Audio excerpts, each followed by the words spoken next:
በድጋሚ በክርስቶስ ኢየሱስ ስም ሰላም እላችኋለሁ። ስለ መዳን መንገድ ክፍል 3 አሁን እንማራለን። ከዚህ በፊት በዘኬዎስ ሕይወት ተምረናል። በአንድም በሌላም እግዚአብሔር የተናገረበትን ክፍልም አይተናል። ዛሬ ለሶስተኛ ጊዜ የምናጠናው በሉቃስ ወንጌል ምዕራፍ 17 ያለውን ባለጠጋ ማን ነው? እውነተኛ ባለጠጋ ማን ነው? ሰማያዊ ባለጠጋ ማን ነው? እግዚአብሔር ባለጠጋ የሚለው ሰው ማንን ነው በሚል ርዕስ ስለ መንፈሳዊ ብልጥግና ነው የምናጠናው። እንጸልያለን። ጌታ ሆይ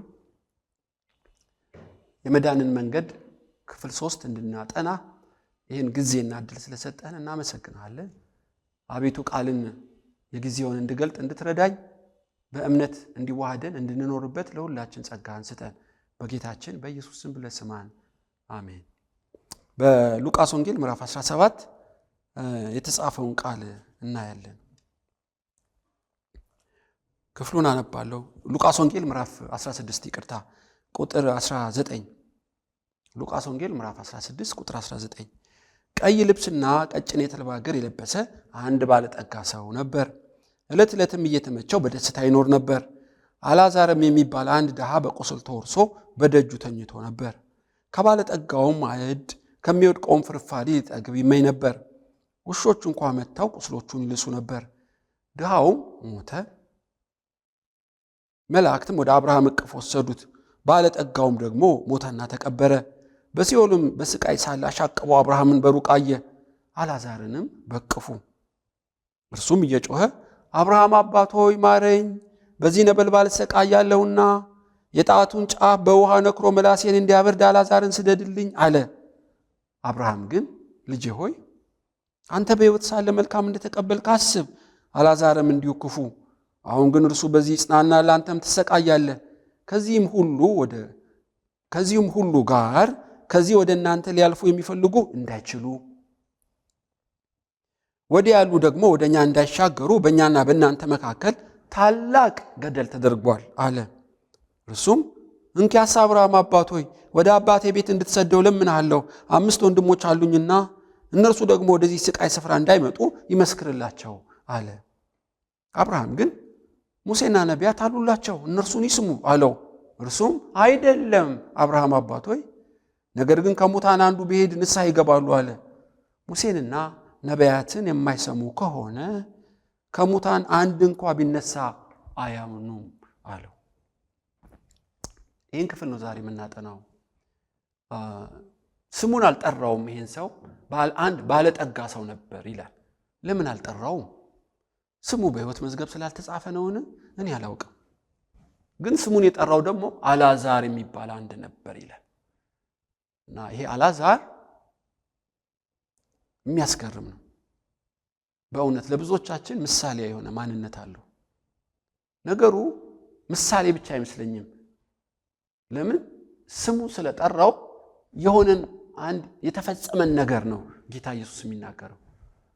እና ይሄ አልዓዛር ጤና የለውም። ሐኪሙ ሉቃስ ይጽፍልን ከራሱ እስከ እግሩ ድረስ በቁስል ተወርሶ ነበር። ሰውነቱ ሁሉ ህመምተኛ ነው። ጤና የለውም። ሰው የለውም አልዓዛር። ውሾች ቁስሉን ሲልሱት የሚያባረርለት እንኳ ሰው የለውም። ከባድ ነው ይሄም። አልዓዛር ሀብት የለውም። በባለጠጋው ቤት ደጅ ነው የተኛው። የባለጠጋውን ውሾች የሚበሉትን ምግብ ሊበላ እንኳ ይመኝ ነበር። ሀብት የለውም ማለት ነው። ጤና የለውም፣ ሰው የለውም፣ ሀብት የለውም። እድሜውስ አጭር ነው። ከባለጠጋው ቀድሞ የሞተው እሱ ነው። በጣም ከባድ ስቃይ ውስጥ ነው ያለው።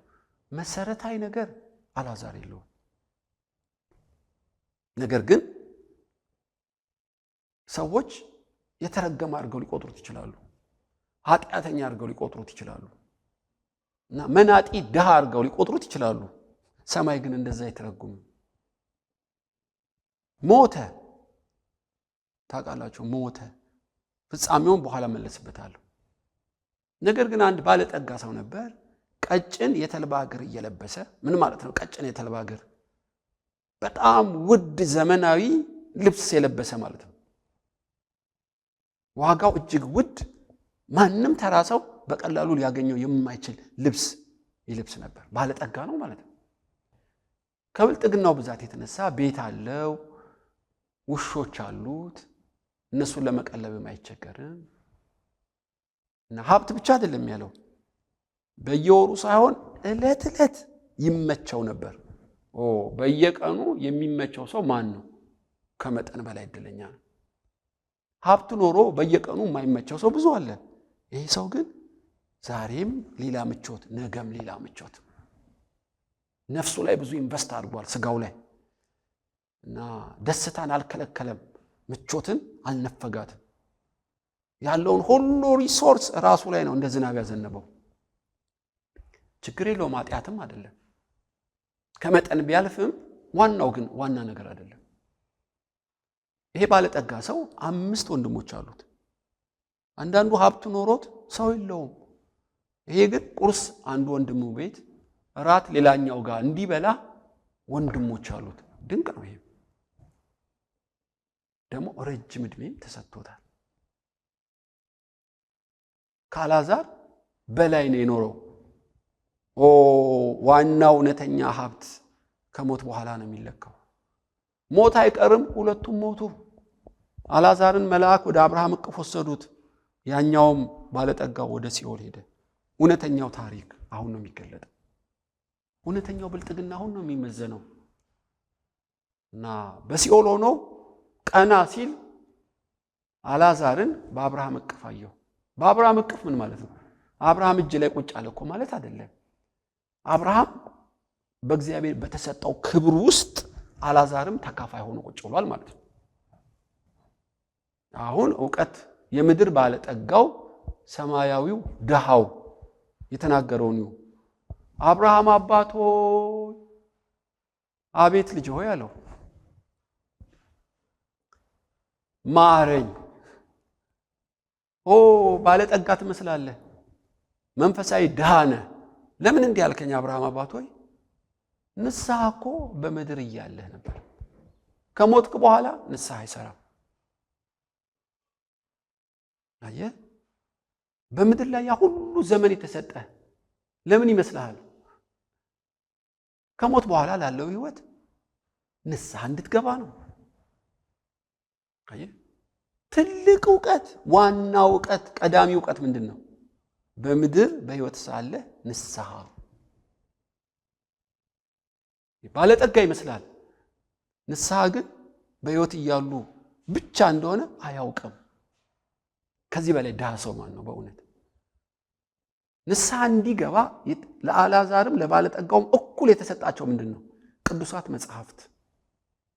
ቅዱሳት መጽሐፍትን የሚያብራሩ ቅዱሳን ሰዎች፣ ነቢያት።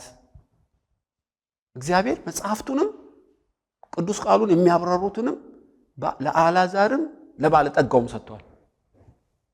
አልዓዛር ሲጠቀምበት፣ ባለጠጋው ለቃሉ ልቡን ዘጋ። ቅዱስ ቃሉን ለሚያብራሩ ሰዎች ጆሮውን ዘጋ። የዘላለም አምላክ ብቸኛ ሀብት በሰማይ ባለጠጋ ብሎ መልአክ የሚያጨበጭብለት፣ ሰማይ እልል የሚልለት ሁለት ነገር ያደረገ ነው። ቅዱስ ቃሉን በቀዳሚነት ያመነ፣ የእግዚአብሔርን ቃል ያመነ፣ ለእውነተኛ አገልጋዮች ልቡን የከፈተ እሱ ነው ባለጠጋ። ስለዚህ አልዓዛር ሁሉ ነገር ባይኖረው አንድ ነገር አላለፈውም። ከሞት በኋላ ህይወት እንዳለ ገብቶታል። ማነገረው? ቅዱሳት መጽሐፍት ነው የነገሩት። ቅዱሳን ሰዎች ነው ያብራሩለት። ጤና የለውም፣ ቢኖረው ጥሩ ነበር። ባይኖረው ችግር የለውም። ከጥቂት ጊዜ በኋላ ህመም የሌለበት ገነት ውስጥ ይገባል። አልዓዛር ሰው የለውም፣ ቢኖረው ጥሩ ነው። ባይኖረውስ ጻድቃን ሰማዕታት በሰማይ አሉ። አልዓዛር ቤት የለውም፣ ቢኖረው ጥሩ ነበር። ባይኖረውስ ችግር የለውም። ለምን? በእጅ ያልተሰራ ቤት ይጠብቀዋል። ቅዱስ ቃሉ ላይ የተጻፈውን በማመኑ ሲያጉረመርም አታዩትም። ቶሎ እንደ ጥላ እንደሚያልፍ ስለገባው ስጋውን በጥርሱ ነክሶ ይችን እንግዳ ዓለም በድል ተወጣት። ብራቮ አልዓዛር፣ መንፈሳዊ ባለጠጋ አልዓዛር፣ የሩቁን የሚያይ አልዓዛር አስደናቂ የህይወት መንገድ ላይ ነው። ባለጠጋውስ የተሰጠውን ዘመን በሚያልፈው መሽቀርቀር ላይ ዋለው። አልዓዛርን አይቶ አልተማረም። በዛ ያሉትን ቅዱሳን ሰዎች ሰምቶ አልተመለሰም። በእጁ ያለውን በመንፈስ ቅዱስ በመነዳት የተጻፈውን ቃሉን አቃለለው። በኋላስ ማረኝ አለው። መንፈሳዊ ድሃ ሰው ምልክቱ በህይወት እያለ ንስሐ ያልገባ ሰው አንድ። እሺ አብርሃም የንስሐ እድል ካለፈብኝ ሌላ እድል ስጠኝ። ምን ለእድል ልስጥህ? ውሃ ያጠጣኝ አይደለም እምልህ፣ በነበልባል ተሰቃይቻለሁ፣ ትንሽ ጠብ ያርግልኝ አልዓዛር ላክልኝ።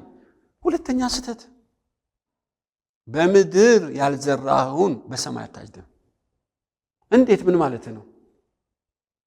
ቀጭን የተልባ እግር እየቀያየርክ አንዴ እዛ አንዴ እዚህ እያልክ ተዝናናህበት እንጂ ለአልዓዛር አንድ ብርጭቆ ውሃ ሰጥተው ታውቃለህ? የታሰረውን ጠይቀህ ታውቃለህ? የታመመውን ጠይቀህ ታውቃለህ?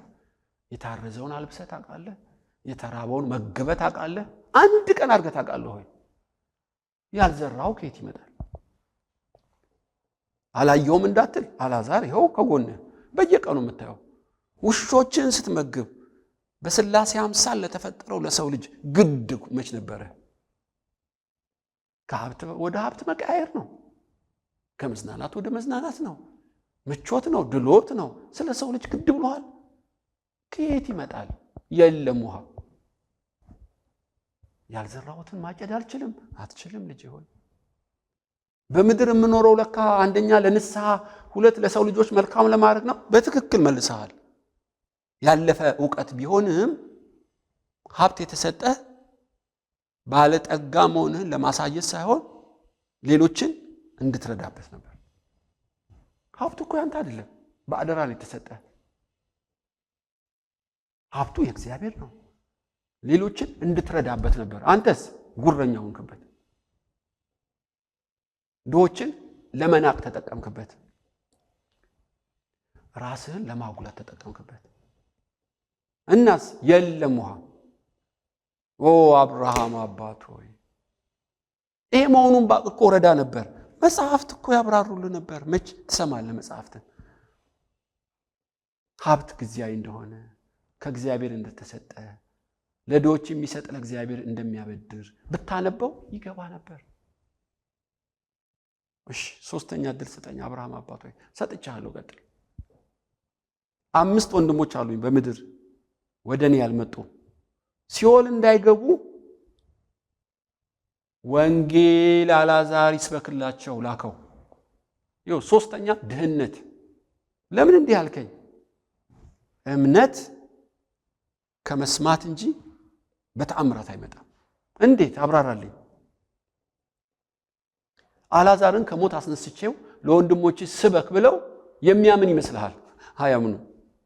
ለጊዜው ይደነቃሉ፣ ይገረማሉ። ነገር ግን እምነትን አይሰጡም። እምነት ተአምራትን በማየት አይመጣም። እና በምንድን ነው የሚመጣው? ቅዱስ የእግዚአብሔርን ቃል በመስማት ነው። ድንቅና ተአምራት ያመኑትን ነው የሚያጸናው። ጆሮ ይከፍታል፣ ሰው ያበዛል እንጂ መዳን የሚገኘው ቅዱስ የእግዚአብሔርን ቃል በማንበብና በማመን ነው። እነዚህ በብራና የተጻፉት በእስክሪብቶ የተጻፉ ብራና አትበለው። በመንፈስ ቅዱስ በመነዳት ቅዱሳን ሰዎች ይድኑበት ዘንድ የተሰጡ ብፁዓን ቃሎች ናቸው። ፊደል ብቻ አይደለም፣ ህይወት ያለው ፊደል ነው። አየው፣ እንደሌላው ፊክሽንና እንደሌላው ድርሰት አይምሰልህ። መጽሐፍ ቅዱስ ህይወት አለው። የመዳን ብቸኛ መንገድ። በደጅ እኮ ብዙ ካህናት፣ ነቢያት፣ ብዙ መጽሐፍት ነበሩ።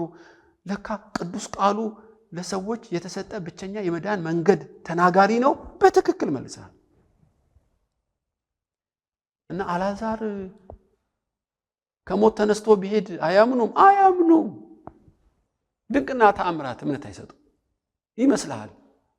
እምነት ቢሰጡ የኤርትራ ሰዎች የግብፃውያን እስራኤሎች በኤርትራ ባህር ነው የተካፈሉት። ከአለት ውስጥ ውሃ ሲወጣ አይተዋል።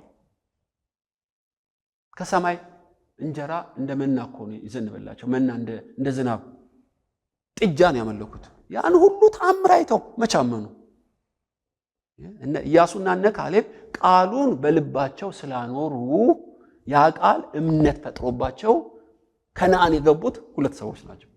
ተአምራት ያየ ሁሉ ምድረ በዳ ነው የቀረው። ተአምራት አያስፈልግም አላልኩህም። ላመኑት እምነታቸውን ለማጽናት ይጠቅማል።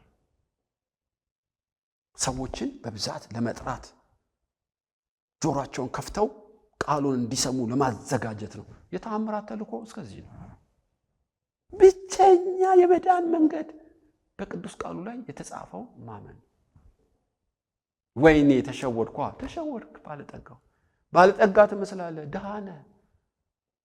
ለእግዚአብሔር ቃል ክብር አትሰጥም። የተጻፈውን ቃል አታምንም። ትመስላለህ ያመንክ፣ አታምንም። ይኸው ባሪያው አልዓዛር በዛ ሁሉ መከራ ውስጥ አያጉረመርምም። ለምን? የተጻፈው እውነት እንደሆነ ያምን ስለነበረ በድህነት፣ በህመም፣ በብቸኝነት ድል ነሳው ያንን ዓለም። አንተ እኮ ከሱ በላይ ድል ነበረ። ባለጠጋ ነህ፣ ሰዎች አሉ፣ ጤነኛ ነህ፣ ብዙ ለማንበብና ለመስማት ተመቻችቶልህ ነበር። ነገር ግን አልተጠቀምክበትም። አብርሃም በገነት ያለ ፓትርያርክ አብርሃም የተናገርከው ትክክል ነው። እኔም በስራዬ በስንፍናዬ አዝናለሁ አላለውም። ሄዳችሁ እዩ። አይደለም አብርሃም አባት ሆይ ትክክል አይደለም። እኔ ያልኩት ነው ትክክል። ሲሆን ሆኖ ምልከኛ ነው እንዴ ሰውየው? አብርሃም እየሰበከውም አይደለም ይለዋል እንዴ? በምድር እያለማ ይሄ በቦክስ የሚማታ ነው ማለት ነው። ሰው ጤፉ ነው ማለት ነው። ብዙ ነቢያትን በካራቴ የዘረረ ነው ማለት ነው። በጣም ከባድ ነው። ሲኦል ሆኖ በገነት ያለውን አብርሃምን አይደለም ይለዋል።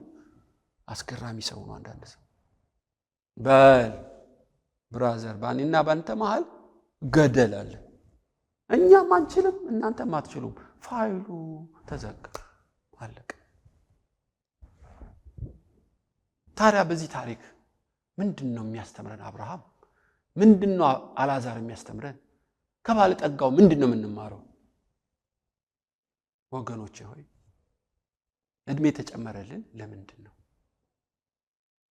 ቶሎ አምነን ሌሎችን እንድናድንበት፣ አምልጠን እንድናስመልጥበት ነው። እድሜ ተሰጠ ለምንድን ነው? ንስሐ እንድንገባ። ቅዱሳት መጽሐፍት ለምን ተሰጡኝ? ቅዱሳት መጽሐፍ ለምን ተሰጡኝ? እንድናነባቸው፣ ብዙ ጥበብና ዕውቀትን ማስተዋልን እንድንቀዳበት፣ ወደ ህይወት ጎዳና የሚመራን ብቸኛ ከእግዚአብሔር የተሰጠ ስለሆነ እንድናነበው። አንዳንዱ ቁም ሳጥን ላይ ያስቀምጠዋል፣ አንዳንዱ ትራስ ውስጥ ያስቀምጠዋል። ይሄ እኮ እንደ መብረቅ መከላከያ አይደለም፣ ህይወት ነው፣ መሰረት ነው። እንድናነበው የተሰጠን እንድናስቀምጠው አይደለም። ካነበብን በኋላ እምነት በቃል ውስጥ ይመነጫል። ቅዱስ ቃሉን እናነባለን። ሰዎች ሰጥቶናል እግዚአብሔር። ሰውን የሚሰጥ እኮ እግዚአብሔር ነው። ለምን የእግዚአብሔር ሰዎችን አናከብርም? ድሃ ሊሆኑ ይችላሉ፣ ጎስቋላ ሊሆኑ ይችላሉ። እና አንተ ባለጠጋ ስለሆንክ ድሆችን አገልጋዮችን ትንቃለህ? አንቺ ባለጠጋ ስለሆንሽ ድሃ አገልጋይን ትንቅ ያለሽ?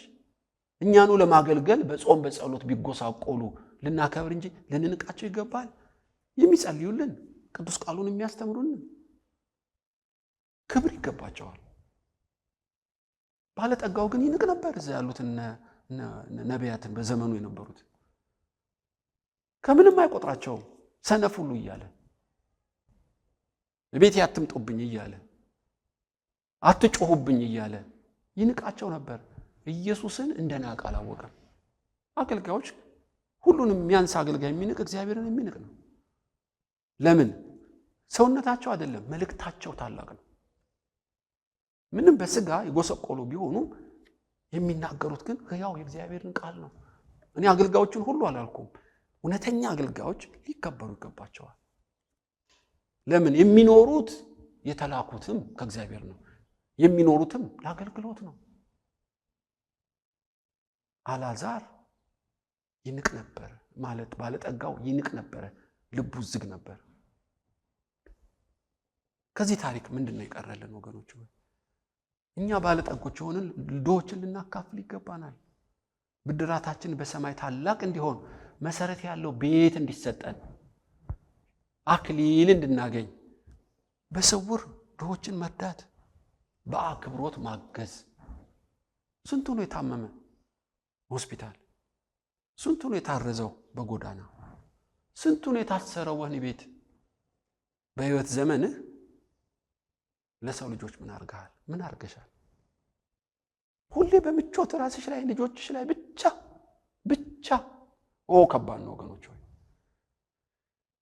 አልዓዛር ባለጠጋው በሀብቱ መንፈሳዊ ንግድ ሊያደርግበት ይችል ነበር። እንደሚያደርጉ ብፁዓን ናቸው በእውነት ቃሉን ያመኑ ንስሐ የገቡ በተሰጣቸው ጥሪት ሰው ልጆችን የሚያገለግሉ። እሱ ነው እውነተኛ ብልጥግና። እግዚአብሔር እውነተኛ ባለጠጋ የሚለው ማንን ነው? በጊዜ ንስሐ ገብቶ ኢየሱስን የተቀበለ፣ እግዚአብሔር በሰጠው ሀብት በእውቀትና በምሪት ሰዎችን የሚረዳ እሱ ነው እውነተኛ ባለጠጋ። ወገኖች ሆይ ዛሬ በዚህ ክፍል ምን ቀረልን? ላበረታታችሁ ፈልጋለሁ። እንደ አልዓዛር በብዙ አይነት ችግር ያላችሁ አላችሁ። ያልፋል። ህመም ነው፣ ያልፋል። ብቸኝነት ነው፣ ያልፋል። ድህነት ነው፣ ያልፋል በቅርቡ። ስለዚህ የማያልፍ መንግስት፣ ጨለማ የሌለበት መንግስት፣ መንገዱ በወርቅ የታነጸ መንግስት፣ ብርሃኗ ኢየሱስ የሆነባት መንግስት፣ ብዙ ጻድቃን ሰማዕታት ያሉባት መንግስት በቅርብ ትገለጣለች። በዚህ ልንጽናና ይገባል። ይሄ ዓለም እንደ ድንኳን ይነቀላል፣ እንደ ጤዛ ያልፋል፣ እንደ አበባ ይረግፋል። የፈለገ ብንተጋበት እንደ ወረቀት ተጠቅልሎ ብን ነው የሚለው ድንገት። ስለዚህ የማያልፍ መንግስት እንደሚመጣ እንደ አልዓዛር ካመንን መከራችን ይቀልልናል። በጽድቅ ጎዳና እያለን እንደ አልዓዛር መከራና ስቃይ ለምትቀበሉ ደስ ይበላችሁ። ለምን? ኢየሱስ ይመጣል። በአብርሃም እቅፍ አይደለም፣ በኢየሱስ እቅፍ ነው የምንሆነው። እንባችንን ያብስልናል። ድህነት ለዘላለም ከበሽታ ጋር ይሰናበታል። ከዘላለም እስከ ዘላለም በዝማሬ ውስጥ እንኖራለን። ይሄም እንደ መጽሐፍ ገጽ እኮ ነው፣ ቶሎ ይገለጣል፣ በፍጥነት ያልፋል የዚች ምድር ጣጣ። ስለዚህ አታጉረምርሙ። የዘላለም ህይወት በኢየሱስ ያለን እኛ በምድር ላይ በሚገጥመን መከራ ማጉረምረም የለብንም። ትዳር የለህም፣ ትዳር የለሽም፣ ልጅ የለህም፣ ገንዘብ የለህም፣ የምትበላው የዕለት እንጀራ እንኳን አጣ፣ ችግር የለውም። ሁሉም ያልፋል። የማያልፈውን የዘላለም ህይወት ስላለህ ደስ ይበልህ እንጂ፣ በዚህ ተጽናና እንጂ፣ አውጀው ይሄንን እንጂ። ለማንም ያልተሰጠከው ነው። አልዓዛር የሚሰብከን ይሄንን ነው። ባለጠጋው የሚሰብከን ምንድን ነው? እንደኔ እንዳትሞኝ፣ ብልጥግና እንደ አበባ ይረግፋል። ስለዚህ ምቾት ተኮር ሳይሆን ወንጌል ተኮር ሁን። የተሰጠን አካፍል፣ የሰማኸውን እመን፣ ቅዱስ ቃሉን አንብብ፣ በጊዜ ንስሐ ግባ፣ እንደኔ አልፎብሃል እንዳትባል ነው የሚለን ባለጠጋው። እውነተኛ ባለጠጋ ሰው ማን ነው? በጊዜ ንስሐ የገባ፣ ለእግዚአብሔር አገልጋዮች ጆሮ ክፍት የሆነ፣ ለእግዚአብሔር ቃል ልቡ ክፍት የሆነ፣ በምድር ላይ ሳለ ሳያጉረመርም እንግዳና መጻተኛ ዓለምን በድል ለመወጣት አይኖቹ በእግዚአብሔር መንግስት ላይ ያተኮረ፣ እንደነ አብርሃም በእጅ ያልተሰራ ከተማን የሚጠብቅ፣ እንደነ ሙሴ ብድራትን ከሰማይ የሚጠብቅ እሱ ነው እውነተኛ ባለጠጋ። ስለዚህ መመካት ከተፈለገ በቃሉ ነው የምንመካው። በመስቀሉ ስራ ነው የምንመካው በምጽአት ነው የምንመካው። ሌላ ሁሉ የሚያስመካ አይደለም። ይህን መልእክት የሰማን ሁሉ አብርሃም ባለበት አልዓዛር ባለበት እኛም እንድንገናኝ ሁላችን እግዚአብሔር ይርዳን።